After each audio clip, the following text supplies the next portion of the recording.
창세기 23장 1절부터 20절 말씀. 사라가 127세를 살았으니 이것이 곧 사라가 누린 햇수라. 사라가 가나안 땅 헤브론 곧 기럇아르바에서 죽음에 아브라함이 들어가서 사라를 위하여 슬퍼하며 애통하다가 그 시신 앞에서 일어나 나가서 헷족속에게 말하여 이르되 나는 당신들 중에 나그네요 거류하는 자이니 당신들 중에서 내게 매장할 소유주를 주어 내가 나의 죽은 자를 내 앞에서 내어다가 장사하게 하시오. 헷족속이 아브라함에게 대답하여 이르되 내 주여 들으소서. 당신은 우리 가운데 있는 하나님이 세우신 지도자이시니 우리 묘실 중에서 좋은 것을 택하여 당신의 죽은 자를 장사하소서. 우리 중에서 자기 묘실에 당신의 죽은 자 장사함을 금할 자가 없으리이다. 아브라함이 일어나 그 땅 주민 헷족속을 향하여 몸을 굽히고 그들에게 말하여 이르되 나로 나의 죽은 자를 내 앞에서 내어다가 장사하게 하는 일이 당신들의 뜻일진데 내 말을 듣고 나를 위하여 소알의 아들 에브론에게 구하여 그가 그의 밭머리에 있는 그의 막벨라 굴을 내게 주도록 하되 충분한 대가를 받고 그 굴을 내게 주어 당신들 중에서 매장할 소유지가 되게 하기를 원하노라 하매 에브론이 헷 족속 중에 앉아 있더니 그가 헷 족속 곧 성문에 들어온 모든 자가 듣는 데서 아브라함에게 대답하여 이르되 내 주여 그리 마시고 내 말을 들으소서. 내가 그 밭을 당신에게 드리고 그 속의 굴도 내가 당신에게 드리되 내가 내 동족 앞에서 당신에게 드리오니 당신의 죽은 자를 장사하소서. 아브라함이 이에 그 땅의 백성 앞에서 몸을 굽히고 그 땅의 백성이 듣는 데서 에브론에게 말하여 이르되 당신이 합당히 여기면 청하건대 내 말을 들으시오. 내가 그 밭 값을 당신에게 주리니 당신은 내게서 받으시오. 내가 나의 죽은 자를 거기 장사하겠노라. 에브론이 아브라함에게 대답하여 이르되 내 주여 내 말을 들으소서. 땅값은 은 400세겔이나 그것이 나와 당신 사이에 무슨 문제가 되리이까. 당신의 죽은 자를 장사하소서. 아브라함이 에브론의 말을 따라 에브론이 헷족속이 듣는 데서 말한 대로 상인이 통용하는 은 400세겔을 달아 에브론에게 주었더니 마므레 앞 막벨라에 있는 에브론의 밭, 곧 그 밭과 거기에 속한 굴과 그 밭과 그 주위에 둘린 모든 나무가 성문에 들어온 모든 헷족속이 보는 데서 아브라함의 소유로 확정된지라. 그 후에 아브라함이 그 아내 사라를 가나안 땅 마므레 앞 막벨라 밭 굴에 장사하였더라. 마므레는 곧 헤브론이라. 이와 같이 그 밭과 거기에 속한 굴이 헷족속으로부터 아브라함이 매장할 소유지로 확정되었더라. 좋은 날입니다. 성령님께서 오늘도 여러분의 심령 가운데 큰 은혜와 평강으로 함께해 주시기를 주님의 이름으로 축복하여 드립니다. 오늘은 창세기 23장으로 넘어갑니다. 23장을 통해서 아내의 임종을 바라보는 남편의 마음은 어떨까 하는 제목으로 말씀을 전해드리려고 합니다. 23장 전체는 아브라함의 아내 사라가 이제 세상을 떠난 사건을 중심으로 이야기를 우리에게 들려주고 있습니다. 아브라함은 사라, 사랑하는 아내의 죽음을 지금 바라보고 있고 그 마음이 어땠을까 하는 것을 오늘 한번 살펴보면서 우리도 우리의 사랑하는 아내가 세상을 떠나가게 될 때 우리의 마음이 어떠할까 하는 생각을 한번 가져보았습니다. 오늘 본문에 보니까 사라가 127세를 살았으니 이것이 곧 사라가 누린 횟수라. 사라가 이 땅에서 누린 횟수가 127년이 되었다. 가만히 생각해 보면 65세의 남편의 부르심 때문에 하나님이 남편을 부르신 그 부르심을 따라 순종하여서 하란을 떠나 고향의 땅을 떠나서 가나안 땅으로 들어갔습니다. 가나안 땅에 들어가서 사는 지가 62년의 세월입니다. 하나님께서 약속하신 이삭을 낳은 지 37년째 되는 해, 이삭이 37이니까 상당히 나이가 되었죠. 그러나 남편보다 38년을 먼저 떠나게 됩니다. 127세로 세상을 떠납니다. 자, 이러한 사라의 죽음을 바라보는 아브라함의 마음이 어떨까? 한번 그냥 이렇게 쉽게 생각해 봅시다. 여러분이 일평생을 함께 살았던 아내가 여러분 눈앞에서 세상을 떠나 당신 곁을 떠나 하늘나라로 가게 될 때 여러분의 마음은 어떨까요? 아마 만감이 교차할 것입니다. 함께 살았던 세월을 많이 생각해 보게 되지 않겠습니까? 아브라함은 매우 목 놓아 울었다고 성경은 이야기합니다. 사라가 가나안 땅 헤브론 곧 기럇 아르바에서 죽음에 아브라함이 들어가서 사라를 위하여 슬퍼하며 애통하다가 사라를 위해서 슬퍼하며 애통했다. 왜 슬퍼하며 애통했을까요? 참 지난 날을 돌아보면 아브라함은 사라에게 미안한 마음, 감사한 마음, 만감이 교체되었을 것입니다. 미안한 마음은 그가 애굽에서 또 뿐만 아니라 가나안 땅에 들어와서도 두 번이나 자기 아내 사라를 팔아먹을 뻔했습니다. 사라의 마음은 어땠을 것이며 아브라함이 아마 사라의 임종을 바라보면서 참 내가 몹쓸 짓을 했구나. 차라리 내가 죽을 걸. 이런 마음을 가지지 않았을까요? 미안한 마음이 만감이 교체했을 것입니다. 후손 문제 때문에 인간적 실수를 저지르기도 했지만은 결국 하나님의 말씀대로 사라에게 순종하여 하갈을 쫓아내고 이삭을 통해서 하나님이 약속하신 언약이 성취되는 그 길을 선택하기도 했습니다.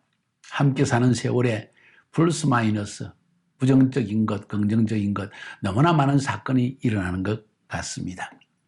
중요한 사실은 이 사라는 아브라함이 하나님의 부르심을 받았을 때 그리고 갈대아 우르를 떠났을 때 심지어는 떠나면서 당신이 너무 예쁘기 때문에 우리가 이방 땅에 가서 나그네로 살게 되면 나를 죽이고 당신을 빼앗을까 두려우니 나를 오빠라고 칭하고 남편이라고 칭하지 말아달라 하는 이런 말에도 사라가 순종하며 따라갔습니다.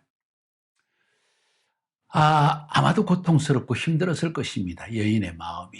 이방 땅 가나안 땅에 들어가서 일평생 세월을 살았다고 볼 수가 있습니다. 자, 그렇게 했을 경우에 사라의 마음속에 얼마나 많은 갈등과 어려움이 있을까요? 끊임없는 장막 생활을 했어야만 했습니다. 고향 땅 갈대아 우르에 살았다면은 아마도 평안한 어쩌면 빌라를 짓고 혹은 좋은 아파트에서 부모의 이 보호와 또 부모의 이 참 도우심 가운데에서 큰 어려움 없이 인생을 살았을 것이라고 생각됩니다. 그러나 사라는 남편 아브라함이 하나님으로부터 받은 부르심을 귀중히 여기고 한 언약의 성취를 위해서 한 몸으로서 일평생 나그네로서 고난받는 삶을 택했던 여인입니다. 쉽게 이야기하면 사라는 남편의 부르심 때문에 그 인생을 살았다고 해도 과언이 아닙니다. 심지어는 노년에 낳은 이삭을 잘못하면 잃어버릴 뻔했습니다. 남편이 그렇게 보니까 사람이 저렇게 단순해가지고 그냥 하나님이 네 아들 이삭을 번제로 바치라니까 그걸 덜렁 바치는 저런 아브라함의 성격 내가 어떻게 이해할까? 이런 아픔들도 있을 것입니다. 아브라함 오늘 성경에 많은 것을 기록하고 있지 않지만 사라와의 관계 안에서 이 사라의 죽음을 바라보며 만감이 교체하며 얼마나 미안하고 또 그런 가운데서도 하나님의 부르심 앞에 순종하여서 결국 가나안 땅 헤브론에서 죽는 사라의 모습을 보면서 언약의 성취를 위해서 자신의 일평생을 바쳤던 아내에 대해서 참으로 감사하는 마음이 넘쳐서리라고 생각되어집니다.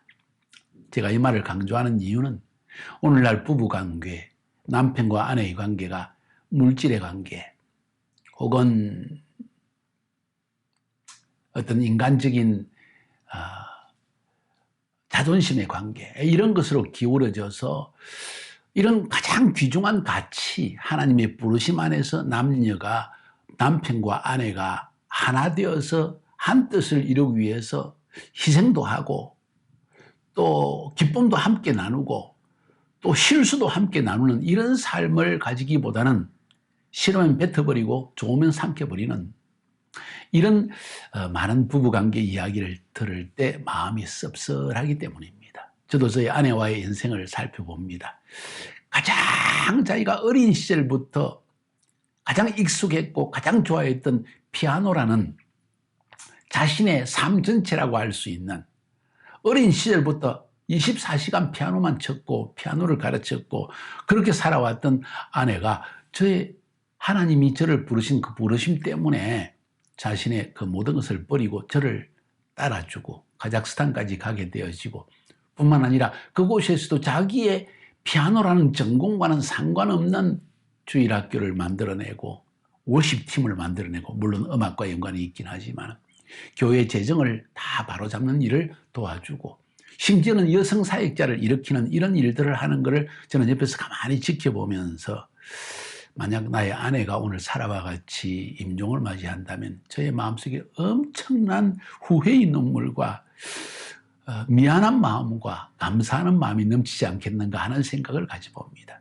사랑하는 여러분, 사라의 마음을 지니는 것 참 중요한 것 같습니다. 그냥 남편을 위해서 무조건 희생하는 그런 이야기가 아닙니다. 그것을 존경하고 그것을 높이자는 이야기가 아니라 하나님의 부르심을 받은 남편을 자신의 것을 희생하여서 함께 동참하며 걸어갔던 그 한 여인의 이야기를 지금 이야기하고 있는 것입니다. 아름다운 이야기 아닙니까? 이런 이야기가 우리에게 공유되어지는 그런 간증의 이야기가 되었으면 좋겠다는 생각이 들기 때문에 오늘 본문의 제목을 그렇게 삼은 것입니다. 아내의 임종을 바라보는 남편의 마음은 어떨까?